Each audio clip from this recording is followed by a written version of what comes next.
Hello, my name is Alexander Nikitin, and this is my implementation of Problem Set 0 for CS50's web programming course.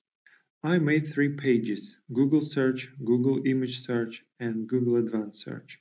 Every page has links in the upper right corner to go from one page to another and back. Google search page has search bar and 2 search buttons. The user can type in a query, press enter or click Google search button and go to the Google search results for that query. On the Google image search page, user can type in a query, click the search button and go to the Google image search results for that query.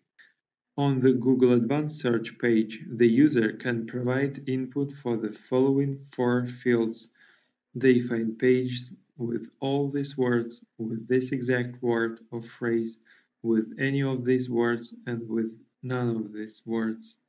Like Google's own advanced search page, the 4 options stacked vertically and all of the text fields are left-aligned. Advanced search button is blue with white bold text.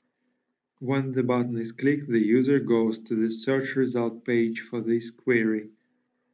Google search page has I'm feeling lucky button. When the user clicks this button, he goes directly to the first Google search result for the query, bypassing the normal result page. In this project, I tried to match aesthetics of these 3 pages to Google's own aesthetics. As you can see, my search bar is centered with rounded corners, and the search buttons are gray and lay beneath the search bar. There are Google logos, big one on the Google search and image search pages, and small one in the upper left corner on the Google Advanced Search page. So that's all from specification for this problem set. Thank you for watching and good luck.